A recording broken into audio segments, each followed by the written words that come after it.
बच्चों, आपने पहले असहयोग आंदोलन के बारे में पढ़ा जिसे गांधी जी ने चलाया था। अब हम गांधी जी के दूसरे आंदोलन जो कि सविनय अवज्ञा आंदोलन है उसके बारे में पढ़ेंगे। अब हम लोग ये देखेंगे कि सविनय अवज्ञा आंदोलन शुरू कैसे हुआ। गांधी जी ने फरवरी 1922 में असहयोग आंदोलन वापस लेने का फैसला कर दिया। उन्हें लगता था कि आंदोलन हिंसक होता जा रहा है और 20 के दशक के आखिरी सालों में भारतीय राजनीति की रूपरेखा को बदलने वाले दो तत्व थे। जब असहयोग आंदोलन खत्म हुआ उसके बाद फिर कुछ ऐसी चीजें यहाँ की राजनीति में, भारत की राजनीति में आने लगी जिसने जो है सविनय अवज्ञा आंदोलन शुरू करने के लिए पृष्ठभूमि तैयार कर दी। उसमें से पहली चीज थी विश्वव्यापी आर्थिक मंदी का असर। 1926 में कृषि उत्पादों की कीमत जो है वो बहुत गिरने लगी और 1930 के बाद तो पूरी तरह से धराशायी हो गई। आपको पता है कि 1930 में पूरे विश्व में मंदी आई थी।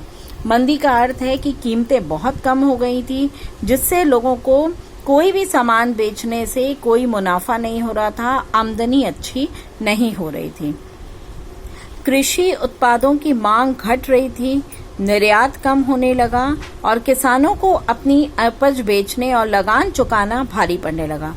क्योंकि उपज बिक नहीं रही थी तो किसान लगान कैसे चुकाएंगे। तो 1930 में ग्रामीण इलाके में बहुत उथल पुथल होने लगी, ग्रामीण लोग बहुत परेशान होने लगे। दूसरा जो कारण था उस समय का, साइमन कमीशन।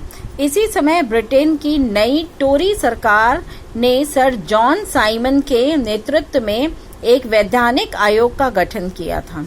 राष्ट्रवादी आंदोलन के जवाब में गठन किए गए इस आयोग को भारत में संवैधानिक व्यवस्था की कार्यशैली का अध्ययन करना था और इसके बारे में सुझाव देने थे कि भारत की राजनीति कैसी है, यहाँ पे क्या होना चाहिए, कौन से सुधार होने चाहिए। इस आयोग में एक भी भारतीय सदस्य नहीं था। अंग्रेज इतने चालाक थे, उन्होंने आयोग तो बनाया भारत की परिस्थितियों का अध्ययन करने के लिए, लेकिन उसमें एक भी भारतीय को नहीं रखा, सारे अंग्रेज थे। सन 1928 में ये साइमन कमीशन आया था। जब साइमन कमीशन भारत पहुंचा तो उसका स्वागत साइमन वापस जाओ, साइमन गो बैक के नारों से किया गया, क्योंकि भारतीय देख रहे थे कि इस कमीशन में या इस आयोग में सारे अंग्रेज लोग हैं, तो वे भारत का भला क्या करेंगे, वे भारत के लिए क्या सुझाव देंगे। इस विरोध को शांत करने के लिए वायसराय लॉर्ड इरविन ने अक्टूबर 1929 में भारत के लिए डोमिनियन स्टेट्स का गोलमोल सा ऐलान कर दिया, जिससे कांग्रेसी नेता संतुष्ट नहीं हुए। मतलब भारतीयों को संतुष्ट करने के लिए, रिझाने के लिए उन्होंने कुछ गोलमोल ऐलान कर दिए। दिसंबर 1929 में जवाहरलाल नेहरू की अध्यक्षता में कांग्रेस के लाहौर अधिवेशन में पूर्ण स्वराज की मांग को औपचारिक रूप से मान लिया गया। तय किया गया कि 26 जनवरी को स्वतंत्रता दिवस के रूप में मनाया जाएगा। तो इस तरह आपने देखा सविनय अवज्ञा आंदोलन की पृष्ठभूमि तैयार हुई। अंग्रेजों ने परेशान करना शुरू कर दिया और गांधी जी ने मन बना लिया कि अब जो है अंग्रेजों का, पहले हमने असहयोग किया, अब हम लोग इसका सविनय अवज्ञा करेंगे। मतलब विनय पूर्वक जो है हम इनके कानूनों को नहीं मानेंगे। आपको पता है कि गांधी जी जो है वो सत्य, अहिंसा, इन्हीं सब में विश्वास रखते थे। वे कहते थे कि किसी विरोध करो किसी का, लेकिन अहिंसक तरीके से, मतलब लड़ाई झगड़ा मारपीट से नहीं। इसके लिए गांधी जी ने एक नमक यात्रा की और सविनय अवज्ञा आंदोलन की शुरुआत की। अब नमक यात्रा क्यों की गांधी जी ने, इसको हम पढ़ते हैं। देश को एकजुट करने के लिए महात्मा गांधी ने नमक एक शक्तिशाली प्रतीक के रूप में दिखाई दिया।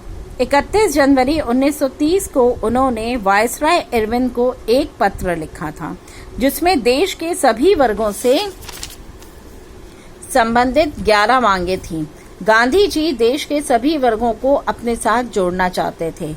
इसमें सबसे महत्वपूर्ण मांग नमक कर को खत्म करने के बारे में थी।